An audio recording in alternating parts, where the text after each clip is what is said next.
ইংরেজিতে একটা কথা আছে, history has a nasty habit of repeating itself. অর্থাৎ ইতিহাস বারবার ঘুরে ফিরে আসে,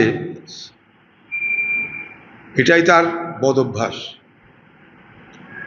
এই মমতা ব্যানার্জি একদিন 2016 সালের পর যখন কংগ্রেস বিরোধী দলের তকমা পেয়েছিল, সেই বিরোধী দলের তকমাকে ঘুচিয়ে দেওয়ার জন্য, বিরোধী দলের তকমাকে কেড়ে নেওয়ার জন্যে গোটা দলটাকে ভাঙিয়ে ভয় ভীতি প্রলোভন দেখিয়ে সে তৃণমূল করতে বাধ্য করেছিল এবং বিধানসভার কোনো নিয়ম কানুন না মেনে যা খুশি তাই করে কংগ্রেস দলটাকে সে খতম করেছিল, চেষ্টা করেছিল খতম করার।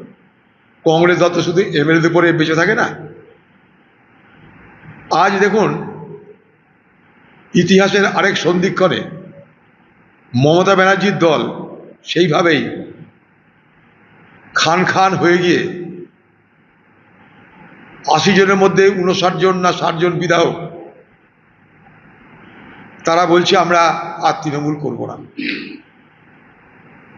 অর্থাৎ মমতা দেখুন, যে খেলায় আপনি নিজেকে মনে করতেন রপ্ত হয়েছেন, যে খেলার উদ্দামতায় ঔদ্ধত্যে আপনি ডিজে বাজাতেন খেলা হবে বলে, সেই ডিজের আওয়াজ নিশ্চয়ই আপনার কানে পৌঁছাচ্ছে। সেদিন খেলোয়াড় যারা খেলতো, যাদের তাদের আম্পায়ার রেফারি ছিলেন আপনি। আজ যারা খেলছে, যারা খেলোয়াড়, তাদের আম্পায়ার বা রেফারি হয়েছে বিজেপি।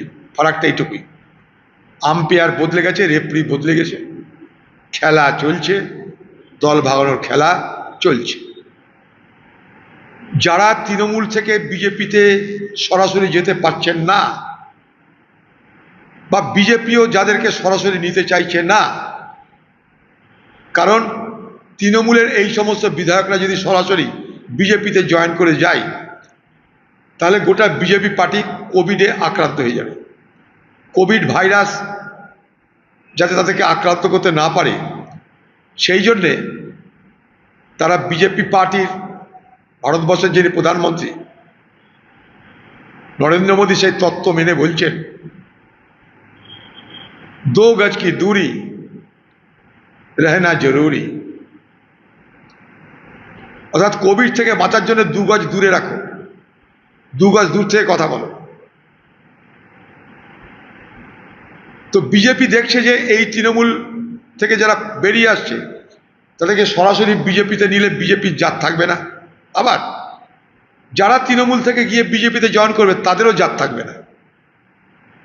আজকে যারা বিজেপি থেকে, তৃণমূল থেকে বিজেপিতে জয়েন করতে যাচ্ছে, তৃণমূল ভাঙিয়ে নতুন দল করতে যাচ্ছে, মনে রাখবেন তারা বেশিরভাগ মুসলমান সম্প্রদায়ের মানুষের ভোটে জিতেছে। তাই সে মুসলমান সম্প্রদায়ের মানুষের লাজ্জুতে যাতে না খেতে হয়, তার জন্য রাস্তা কি, 2 গজ কি দূরি বহুত জরুরি। অর্থাৎ বিজেপি থেকে 2 গজ দূরে থাকো, যাতে বিজেপিও ঠিক থাকে, আমরাও ঠিক থাকি। খেলা তো এইটাই। কারণ তারা জানে যে বিজেপি জানে, বিজেপি যদি তাদেরকে নেয় দলে, কোভিড হবে, রাজনৈতিক কোভিড হবে। আর তৃণমূলের সে সমস্ত তারাও জানে যে আমরা যদি সরাসরি বিজেপিতে যাই, তাহলে মানুষের লাজ্জুতে খেতে হবে। মানে একটাই বাঁচার রাস্তা, দূরে থাকো, 2 গজ কি দূরি বহুত জরুরি। যদি বিজেপির কথায় তারা ওঠা বসা না করে, ইডি আছে, সিবিআই আছে, এখন নতুন করে সিআইডি হয়েছে।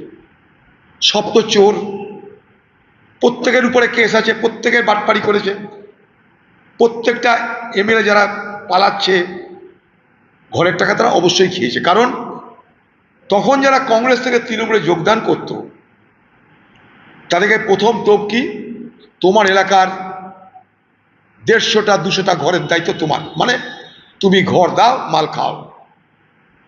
প্রত্যেকের বিরুদ্ধে দুর্নীতি আছে, প্রত্যেকটা এমএলএর বিরুদ্ধে। তাই তাদের মনে হয়েছে মমতা এখন বাঁচাতে পারবে না, বাঁচাতে পারে বিজেপি। বিজেপি সরাসরি নেবে না, তারা বদনাম কুড়াবে না, তাই দূরে রাখো, জুনিয়র টিম করে দূরে রেখে দাও, অন্য পরিচয়, প্রয়োজন মতন ব্যবহার করা যাবে। আর মমতা ব্যানার্জির দলকে বিরোধী দলের তকমা দেওয়ার প্রয়োজন পড়বে না। মমতা ব্যানার্জি দল ঘটা করে বিরোধী দলের নেতা হওয়ার জন্যে ব্যবস্থা করেছিল। প্রথম দিন থেকে স্পিকার সাহেব দরখাস্ত নিচ্ছি নেব তা করতে করতেই দেরি করছিল, খেয়াল করে দেখুন, কারণ ততক্ষণে ভিতরে এই অপারেশনটা চলছিল। অপারেশন সাকসেস, বিরোধী দলের তকমা মমতা ব্যানার্জি পাবে না। আর একনাথ সিন্ধে মডেল এই বাংলায় চালু হয়ে গেল। অর্থাৎ যে খেলায় মমতা ব্যানার্জি এতদিন মাস্টারি করেছেন, তার সেই খেলার উপরে আরো বড় মাস্টারি করে মমতা ব্যানার্জিকে দেখিয়ে দিল যে ডিজে তুমি একাই বাজাতে জানো না, ডিজে বিজেপিও কম বাজাতে পারে না। আমরা বলছি কংগ্রেস, সাধারণ যারা কংগ্রেস, সাধারণ যারা তৃণমূল কংগ্রেসের কর্মী আছেন, যারা তৃণমূল দলটাকে জন্য ভোট করেছেন, মার খেয়েছেন, বা এখনো তৃণমূল দলটাকে ভালোবাসেন, বা তৃণমূল দলটাকে ভালোবেসে ভোট করেছিলেন, এমএলএমপি করেছিলেন, কংগ্রেসের দরজা খোলা আছে।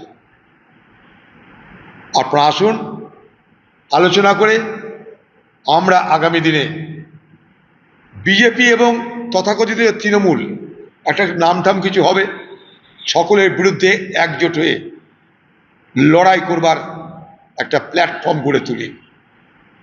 বাংলায় বাকি যারা বিরোধী দল সকলে মিলে একটা প্ল্যাটফর্ম তৈরি করে এর মোকাবেলা করা জরুরি, না হলে এ বাংলায় রাজনীতি বলে আর কিছু থাকবে না।